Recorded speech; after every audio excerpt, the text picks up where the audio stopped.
University. My responsibility was project leader, or the senior project engineer.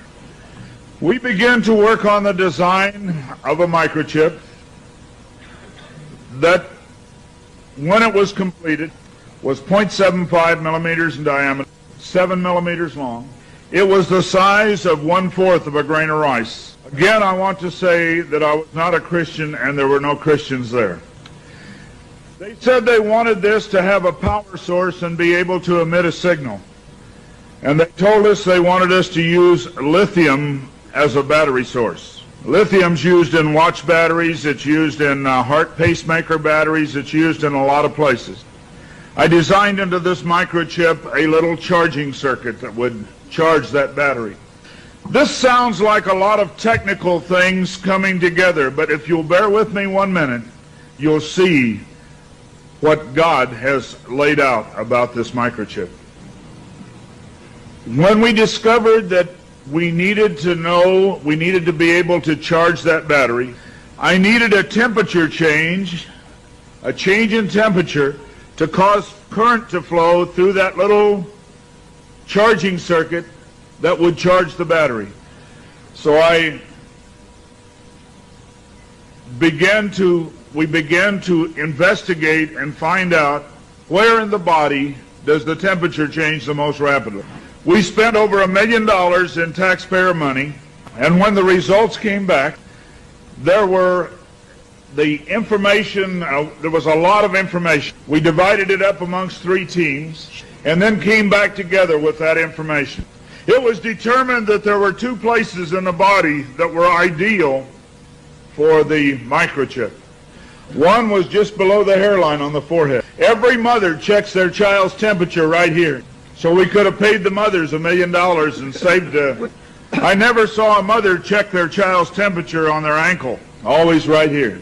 The other place was the hand, the right hand preferred, because most people are right-handed. This didn't bother me, and it didn't bother anybody else on the team. The hand seemed a good place. Nobody wanted it here. And so the design work, everything was completed. The microchip was done. You're seeing it now on some of the Discovery Channel presentations. There are people who have received it already. It is real. It's not something that's coming way down the road. They gave me a Bible. They told me not to read the book of Revelation. They said the book of Revelation is too hard to understand. So I waited, and I didn't read the book of Revelation for quite some time. Then one day I came to Revelation 13, verse 16. And he caused us all, both small and great, rich and poor, free and bond, to receive a mark in their right hand or in their forehead. I didn't like what I saw. I went back and looked up the word mark. I went to the Strong's Concordance, and I found that John had used 3 words for the word mark. Charagma,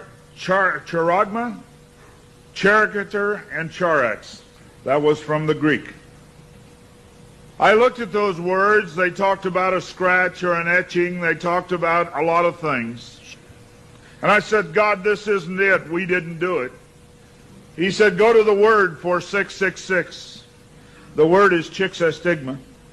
In the Greek, it says to go to 4742 as a cross. The last half of the word chixastigma. And when I looked at what it says stizo, i.e. to stick, to prick, a mark incised or punched into for recognition of ownership. I thought about the little injection tool. The end of it is called an incisor. I began to weep and I began to cry, and I said, oh God, what have we done? I couldn't believe that this lined up with what we had developed. And I began to run from God. I didn't run away from the church, I ran into the church. I tried to do as many things as I could to atone for this. But I want to tell you something, as God is my witness here tonight, this got in the way. Money got in the way. I had beautiful homes overlooking the lake. I had all the things that I wanted, and I ran because of the money. My ability to go and get $250,000 in research money took me away from telling the message. I ran for many years. What I want to tell you is that this is real. The microchip implant is real. Credit cards are failing. They can be counterfeited. The new smart card can be counterfeited. They can be stolen. They can be lost. All kinds of things can happen to a card. But you cannot lose your hand. Very quickly they're going to move to this being in the hand. And I tell you, as a Christian, you cannot take this. No matter what anybody says, God's Word says you cannot take it. No matter what they try to talk you into, God's Word says don't take it.